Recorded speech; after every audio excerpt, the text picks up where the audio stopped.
We are going to move into our professional education. And today's professional education is stop taking care of everything yourself. Big exclamation point. Our presenter is Elizabeth A. Edwards. Elizabeth is a Learn member, and she is also the owner of Black Swan Money Management. Wait a minute, let me make sure I'm saying this right. Black Swan Money Management. I'm going to just do a quick introduction to Elizabeth, and I'm going to turn it over to her. Elizabeth is a native Idahoan and the last of 4 children born to World War II parents. She has a deep love for the state of Idaho, and especially for the city of Boise, where she was raised. Elizabeth started at Boise State University in 1978 after graduating from Bora High School, and then moved to Sacramento, California, where she obtained 2 associate's degrees, one from the American River College in Fine Arts and Restaurant Management, and one from the Sacramento City College in Social Sciences. And she also worked in sales and marketing and management positions. She also served as a chaplain and a youth ministry leader of her church in Sacramento. Elizabeth married and gave birth to her son. She later divorced and raised her son on her own, calling it the best years of her life. Elizabeth moved back home to Boise in 2013, and eventually she completed her lifelong desire to graduate from Boise State University in May of 2020. And Elizabeth and her graduating class were the first COVID graduating class. After working in a few different positions, she decided to become an AADMM daily money manager. And we will hear a lot more about that as Elizabeth begins her presentation. And she did this in November of 2022. And she is currently the only AADMM in the Greater Treasure Valley. And as I mentioned, Elizabeth is a Learn member, and she is the owner of Black Swan Money Management. So at this time, I want to thank Elizabeth for sharing her time and her expertise with us, and I'm going to turn it over to her.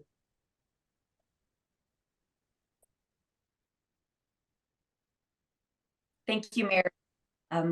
I really appreciate that introduction. And it's funny when I listen to the educational part, because I came from the era where women were just kind of pushing out to do other things. And my goal was to be educated. And I found in life that you're either, if you're not in a paid institution, then you're in the school of life. So it's interesting makes me feel good that I accomplished graduating from Boise State. So today we're going to learn why you should stop taking care of everything and consider hiring a DMM. Next slide, please. You can relax and focus on the relationship with your loved ones by hiring a DMM. Next slide. The 3 main learning objectives for this presentation are defining what the risks to seniors is of not closely managing bills, budgets, and personal records, understanding of the signs that might suggest a senior needs help managing their finances, and how DMMs work with other professionals to support client needs. Next slide.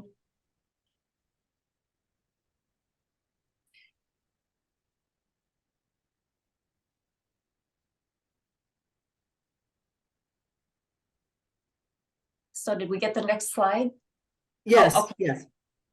Okay, so what is the American Association of Daily Money Managers? DMMs. ADAM is the acronym for the American Association of Daily Money Managers. ADAM is an internationally recognized professional association that supports the growth of the daily money management industry, as well as providing educational resources for professionals and the community on daily money management services. Next slide. What do ADAM members do for you? We bring clarity and order to managing personal or business bills, budgets, and records. And I put this example in there because I'd like to think that this is really what we do. We take you from disorganized state to an organized state that functions for you. And next slide. Adam members assist clients in bill paying, day-to-day banking, budgeting, medical claims management and insurance paperwork, and financial documents and tax records organization. And the next slide. Fraud prevention.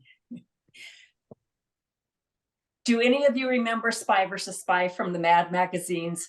My brother got that magazine, and I swear I would steal it from the mail every time it arrived so I could read this cartoon. I was always fascinated to see who got over on the other person. And today it feels like that we live in that type of a world. We have such a diverse variety of scamming and fraudulent methods that come from every different direction that keeping up with them is a 24/7 job. So here's the first question. I'd like to ask each of you to put in the chat, what fraud or scam do you find most frustrating? Okay, and you see my fingers here. I've never used a cell phone for a Zoom before. So the one that really disturbs me is the one that AI can use. They can clone a relative's voice, like a grandchild, and the elderly person will receive a call from their grandchild, supposedly saying that they're hurting and they need money. So what we always do, and this wasn't something I really was expecting in this position, but I try really hard to stay up on top of all the scamming that's out there, because our senior population is really a very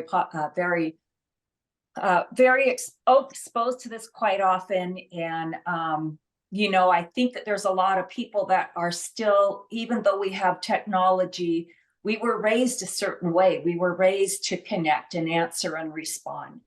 So that's one of the biggest things that we do is watch out for fraud. Next slide, please. Elizabeth, do you want me to list some of the other scams that people mentioned in here? That would be lovely. One is email phishing. Another is car insurance phone calls. The romance scam. The new one that impersonates, which you just mentioned, the voices of loved ones. Telephone and text, wire fraud, romance scams. Trolls on social media. Another one on email phishing. The grandparents scam. Another one on car insurance and imposing as a government agency. Yeah, there's a lot of them out there. It's amazing. I had somebody call me about 2 months ago saying they were from the Garden City Post Office, and they had gotten word that I inquired into small business services.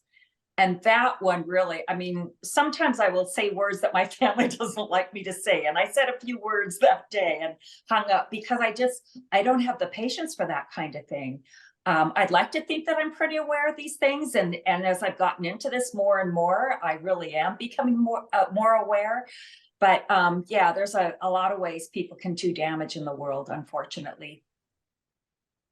So the typical clients include older adults, adults with physical, visual, cognitive challenges, active individuals and families such as dinks, two-earner families, the sandwich generation, solo agers, anyone going through a major life change such as divorce, death of a loved one, serious illness, rehab, individuals who travel for extended time periods, busy execs and professionals, high net worth households, those with multiple homes, small businesses, and even young adults. So we serve a lot of people. Next slide, please. And so here you can just see a variety of the individuals that we will serve.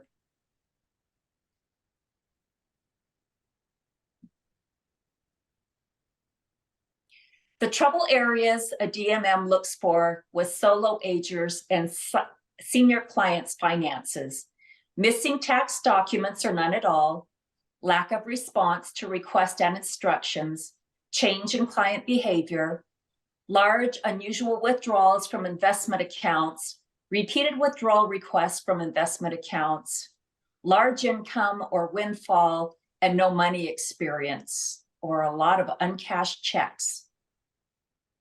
Next slide, please. Other signals are piled up mail, unpaid bills, mounting credit card debt, unusual or new and excessive payments, new donations, multiple subscriptions, lottery tickets, sweepstakes, and calls from creditors. Why choose an ADAM DMM? ADAM DMMs have established credibility within the industry and exhibit a commitment to professionalism. We must adhere to a strict code of ethics and standards of practice, submit to an annual national background check, carry errors and omissions liability insurance. We have access to continuing educational events and resources, including conferences, webinars, regional group meetings, and more. After 3 years of running a practice successfully, any DMM, if they so choose, is able to become a certified DMM, a CDMM. There's a test that the DMM must take and pass successfully to obtain the certification. And I kind of like that idea that you have to have 3 years of a successful business before you can apply, because you know, it's interesting. We have so many baby boomers, and I think Joellen said that there are more baby boomers than there are children around age 5. And there's a lot of people, and you know, not all of us are, as we go down this road, a lot of things happen to us that we may need help for. ADAM members are relationship builders. Daily money managers do not take the place of accountants, attorneys, care managers, investment advisors, or social workers, but rather complement services provided by these professionals. DMMs are often team builders, bringing together the right professional, financial, and care services for their clients. And at this point, I'd like to share an illustration. I had a client who came to me because he has a sister that's disabled and he lives in a different state. And she was going to be moving into assisted living within a month. And so he needed to get, because he's a trustee in the power of attorney, he needed to get a budget developed so he could see how much he needed to take from the trust, how much could come from her income. And a lot of it was really kind of being a buffer between the two, because she's extremely independent. She's very used to, it's very important to her to be independent. And sometimes she would overspend her budget. And so it was kind of a way for him to say, okay, this is what it is. This is how much I can contribute from the trust. This is how much she'll contribute. I introduced him to the idea of TrueLink cards, which we'll talk about later. And that's really basically a card that you can keep a budget on, like $500 a month, and the administrator can see what's going on. So there's 4 indications your clients could benefit from our services. 1 is facing a significant health issue and need help with the day-to-day of finances, health, and home. Concerned about future needs of a spouse and whether they have their affairs in order to protect their estate. They need help with decisions about a living arrangements and how to determine what they can afford. They may not really know what it costs for them to live. And family dynamics are involved that make it necessary to use a non-family member. They might struggle to say no to family members, or unfortunately, a family member is taking their money from them. Next slide. ADAM members offer peace of mind. We offer your client peace of mind by professionally managing your client's financial responsibilities when they do not have the time or expertise, by advocating for their financial welfare, by easing the burden of the sandwich generations caring for aging parents, and caring for aging parents while raising their families. Next slide. ADAM is celebrating our 25th anniversary this year, and our annual national conference is next month in November in Tennessee. And Dara Ray is going to be one of the speakers, which I think is really awesome. I look at the timing of all this, and that somebody from Boise is going to be present is just, I think that's going to be really great. I think it'll really help open Boise's awareness to Adam. And next slide. Where can Adam members be found? We can be found in most states in the US, the United Kingdom, and Australia. There are 800 members in 42 states and the District of Columbia. The state of Idaho now has 6 Adam DMMs. And if you go to adam.com, you can find a DMM link, click on that, put in your zip code, and it'll show you who can service your area. One great thing about working with Adam is we all interconnect. I can go and ask questions of any DMM. I can post in a forum. We've got these webinars, so we always have information and answers at our fingertips. And if I can't serve somebody, like this gentleman that lives out of state, I wasn't sure if I was the right DMM for him because he lived in a different state, and I don't generally go out of state like that. But he wanted somebody local in Boise because his sister's here. So that worked well. But you know, if I'm not the right person, if I'm not the right DMM, then that's what we do. We refer to other DMMs that can help. And the next slide. So as Mary shared, I'm the last child of a post-World War II couple from here in Boise. They have 2 children right after the war, and then about 10 years later, 2 more. My Army father served in the Army in the Aleutian Islands as a postman, and my Navy mother served as a wave and pharmacist mate 3rd class in San Diego. After the war, my father continued his service in the post office until he retired. His last station as postmaster of the Collister Station. My mother served as an RN and an LVN at both St. Luke's and St. Al's and was a first responder for the city of Boise. Some of you might be familiar with the names Flahip Persons Funeral Home or Alsip Persons Funeral Home in Nampa. Persons is the maternal side of my family. I always tell people I grew up with funeral directors and ministers and law enforcement. It seems like it's always around me. And I do have one son. He is 32, and I love him dearly. He is my signet. And I wanted to go to San Diego before people asked me why I became a DMM. I wanted to go to San Diego because of my mother's experience in World War II. And last year in September, I went with my cousin, who's been a DMM for, like I say, about 7 years in Martinez, California. I'd been searching for a different part-time position or a different self-employment position that I could start and do for the rest of the time that I will be working, which is probably till I'm about 95. Because that's just, I just am a person, I don't do well just sitting around.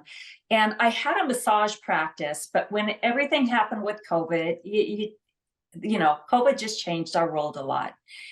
So we talked a lot about it, and I found out that I had the qualifications. At that time, the old website, we had a different association. It said that you needed a bachelor's degree, and so I wanted to do something that required a bachelor's degree. That qualification, I want to be really clear, that's not a qualification on the new website. They don't have that. So we talked about it, and I decided that we came home in the middle of September. I decided by November that I wanted to do this, and in November it'll be a year old.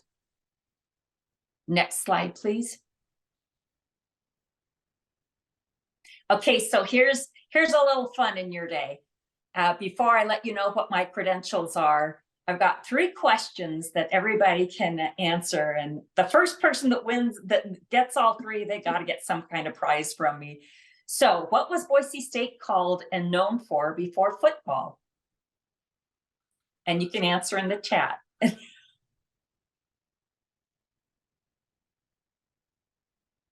And then the next question is, why did football become part of Boise Junior College, not Boise State Junior College, but Boise Junior College.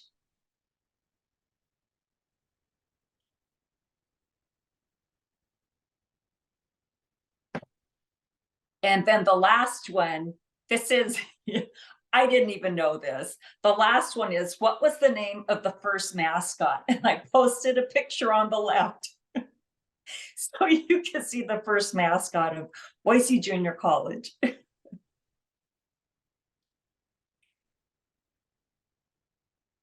So I'll come back to Mary after the rest of this and find out who, yeah, the flat horse, yeah.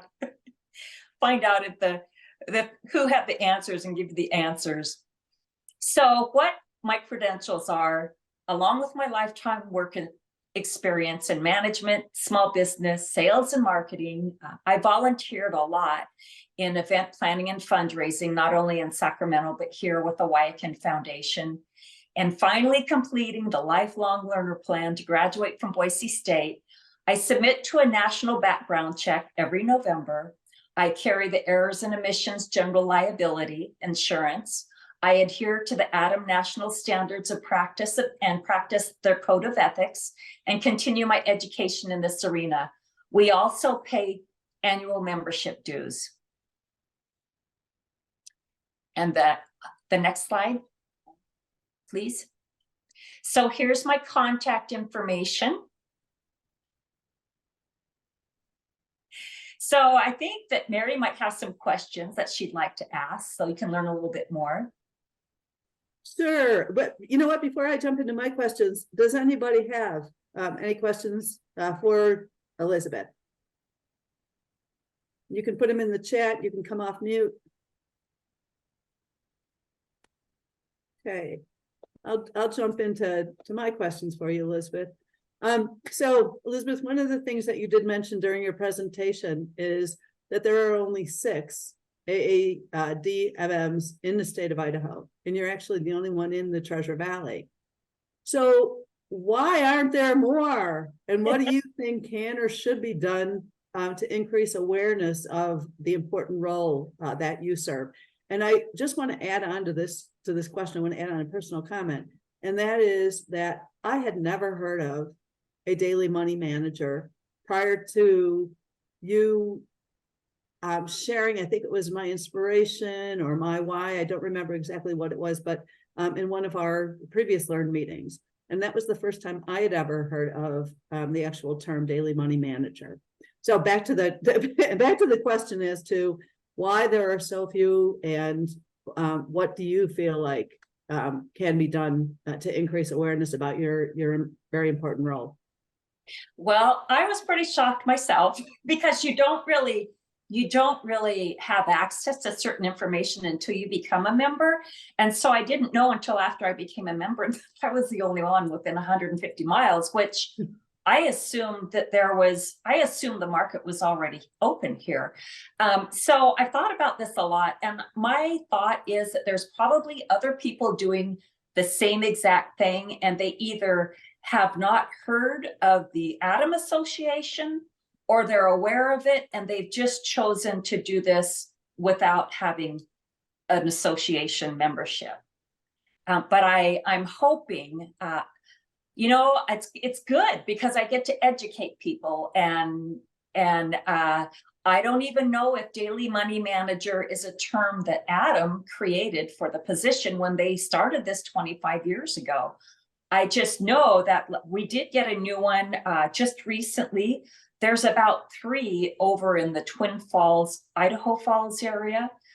A lot of people that become an ADAM daily money manager have come from like a CPA background or a bookkeeping background, more of a financial background. One thing I've learned about many people that are in numbers is and I noticed this in massage therapy too. Massage therapists, they didn't want to market themselves. They just wanted to do massage. And a lot of people that are in this, they weren't comfortable with the marketing. They just wanted to do the business.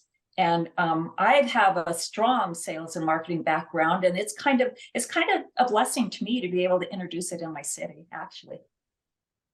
Well, you're at a great place to be able to introduce what you do both to our members, to our guests, but also to individuals in the community as Learn participates in various community events. So another question I have is going back to Tina Barnett in Learn's technology pillar. And we just see that this is, you know, a piece that so many people are so very interested in. And we know Tina's a terrific educator and leader in the work that she's doing with AARP and OATS and the Dick Eardley Senior Center and the library, so on and so forth. But in your role as a daily money manager, do you find that many of your clients are using digital or electronic tools for their bill paying, their record keeping, budgeting, so on and so forth? And if so, how does this impact you and your clients? Does it make things easier? Does it make things more challenging? What are your experiences?